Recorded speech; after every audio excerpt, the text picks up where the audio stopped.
7월 24일 새벽 만나 오늘 우리에게 주시는 하나님의 말씀은 이사야 7장 1절부터 25절까지 말씀입니다.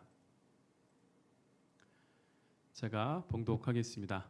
우시아의 손자요 요담의 아들인 유다의 아하스 왕 때에 아람의 르신 왕과 르말리아의 아들 이스라엘의 베가 왕이 올라와서 예루살렘을 쳤으나 능히 이기지 못하니라. 어떤 사람이 다윗의 집에 알려 이르되 아람이 에브라임과 동맹하였다 하였으므로 왕의 마음과 그의 백성의 마음이 숲이 바람의 흔들림같이 흔들렸더라.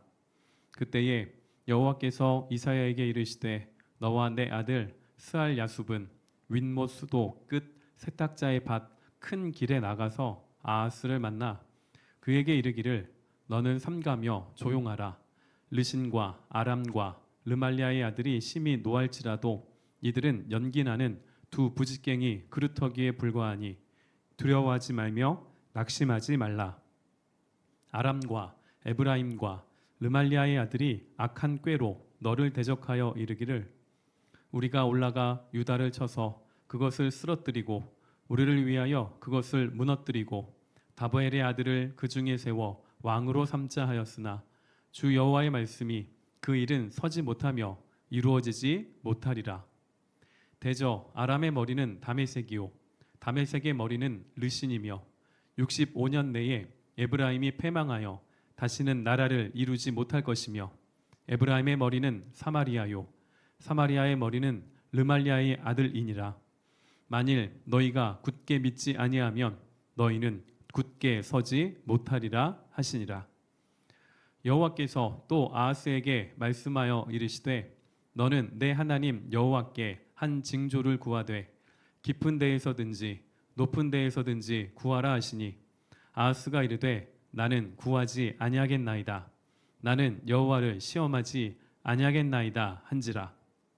이사야가 이르되 다윗의 집이여 원하건대 들을지어다. 너희가 사람을 괴롭히고서 그것을 작은 일로 여겨 또 나의 하나님을 괴롭히려 하느냐. 그러므로 주께서 친히 징조를 너희에게 주실 것이라. 보라 처녀가 잉태하여 아들을 낳을 것이요 그의 이름을 임마누엘이라 하리라. 그가 악을 버리며 선을 선택할 줄 알 때가 되면 엉긴 젖과 꿀을 먹을 것이라.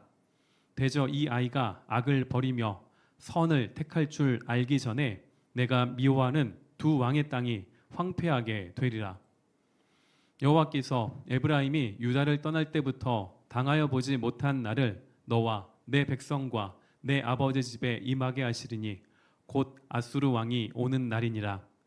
그날에는 여호와께서 애굽 하수에서 먼 곳의 파리와 아수르 땅의 벌을 부르시리니 다 와서 거친 골짜기와 바위 틈과 가시나무 울타리와 모든 초장에 앉으리라. 그날에는 주께서 하수 저쪽에서 새내어 온 삭도 곧 아수르 왕으로 내 백성의 머리털과 발털을 미실 것이요 수염도 깎으시리라. 그날에는 사람이 한 어린 암소와 두 양을 기르리니 그것들이 내는 젖이 많으므로 엉긴 젖을 먹을 것이라. 그 땅 가운데에 남아있는 자는 엉긴 젖과 꿀을 먹으리라. 그날에는 1000그루에 은 1000개의 가치가 있는 포도나무가 있던 곳마다 찔레와 가시가 날 것이라.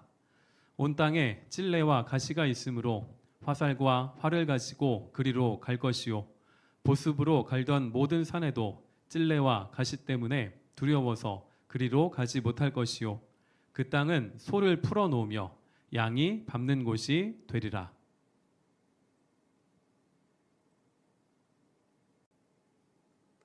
오늘은 세상을 사는 지혜라는 제목으로 말씀을 나누겠습니다. 지혜는 사람이 세상을 살아갈 때에 필요한 것들 가운데 하나입니다. 사람은 자신이 갖고 있는 지혜를 바탕으로 선택을 합니다. 선택은 보통 지금 내 눈에 보이는 것을 기반으로 합니다. 세상은 보이지 않는 것을 선택하는 것을 납득하지 못합니다. 세상은 그래서 보이는 것을 선택할 때에 현실적이다 그리고 지혜롭다 말합니다.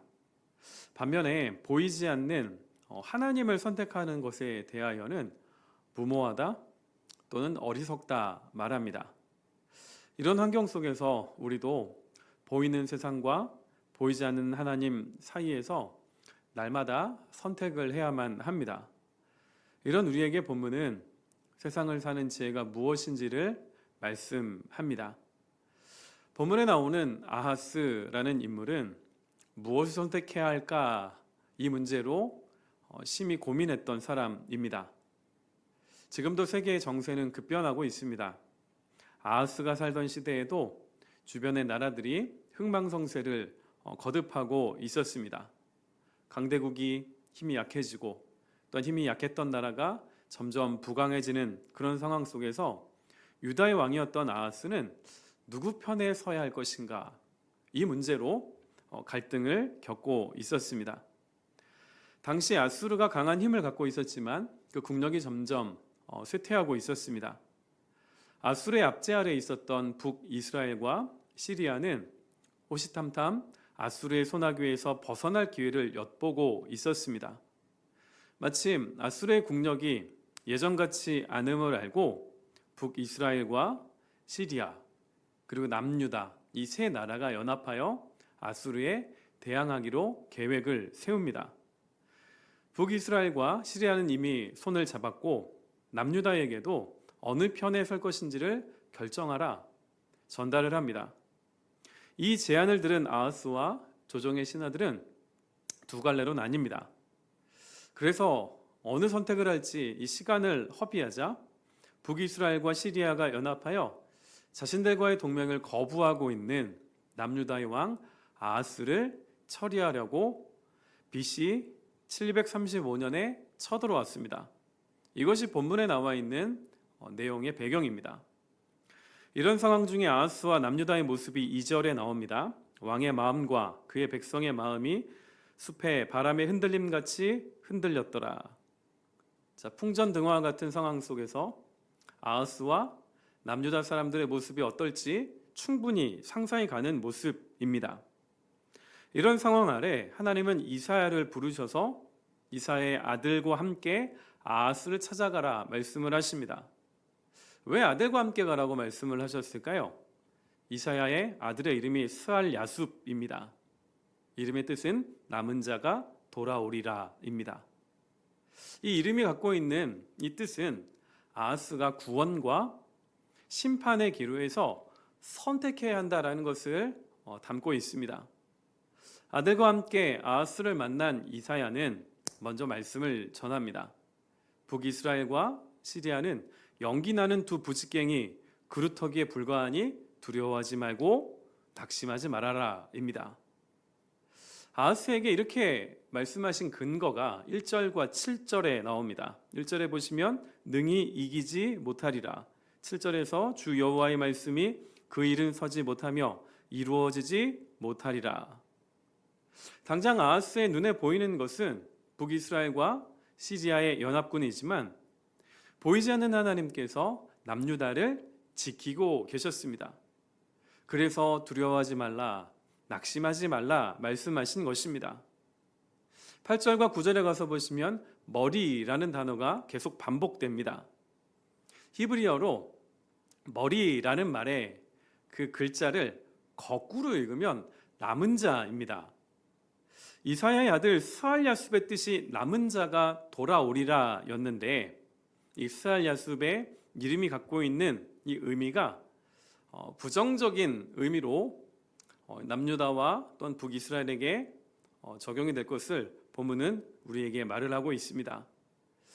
이 예언과 같이 북이스라엘은 BC 722년에 아수르에 의하여 멸망했습니다.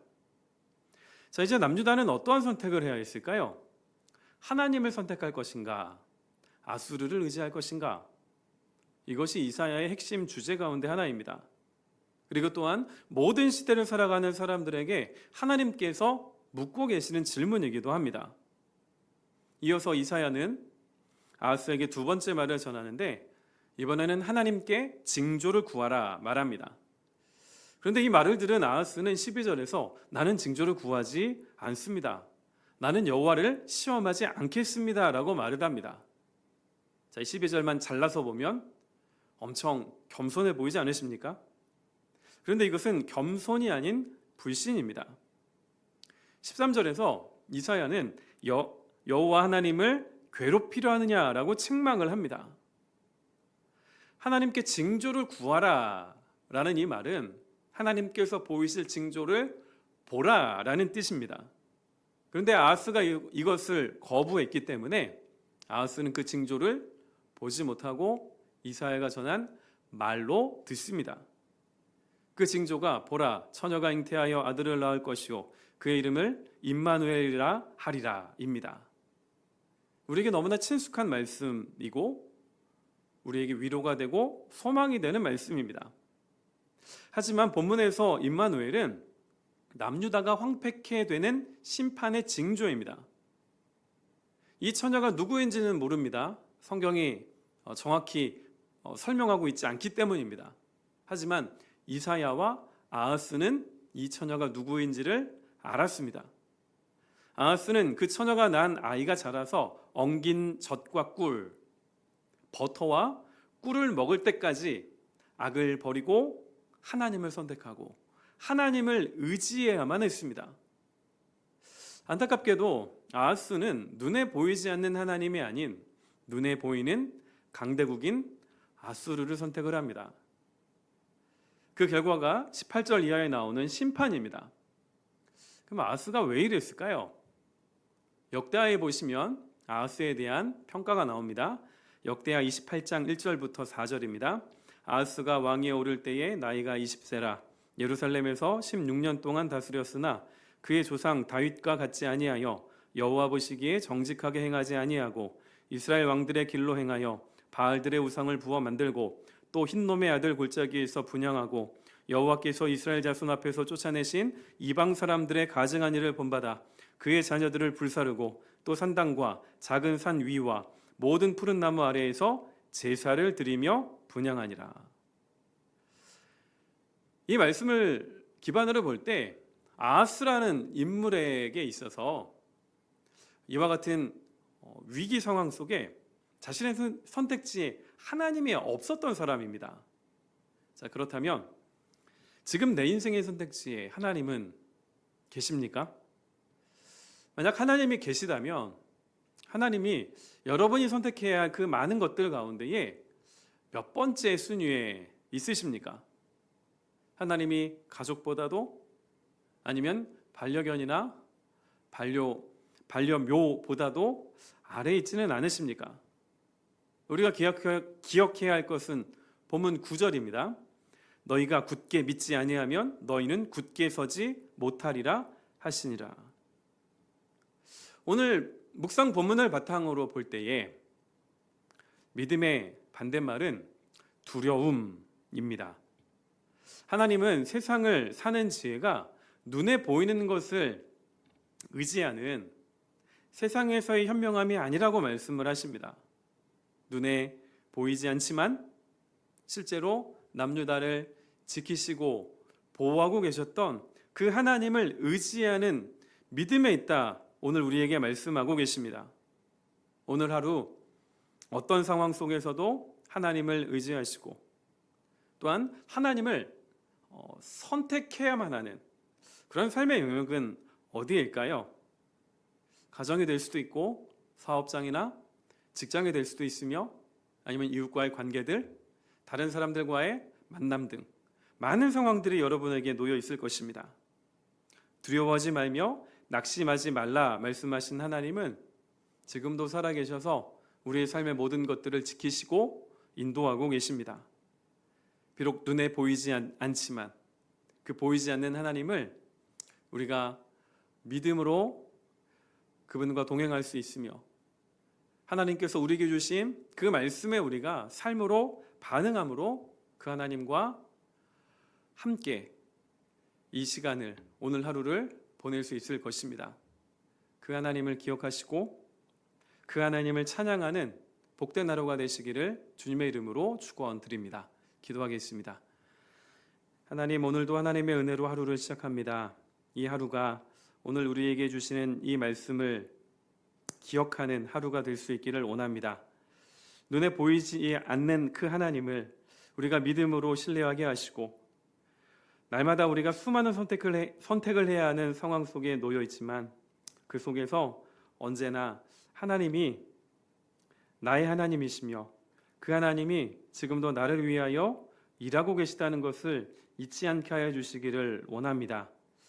오늘 본문에서 확인하였던 아하스와 같이 눈에 보이는 것에, 당장 손에 잡히는 것에 마음과 시선과 시간을 빼앗기지 않게 하시고, 하나님께서 지혜롭다 말씀하시는 하나님을 선택하는 그 믿음 가운데 있어서 두려워하지 않는 오늘 하루가 되게 하여 주옵소서. 예수님의 이름으로 기도드립니다. 아멘.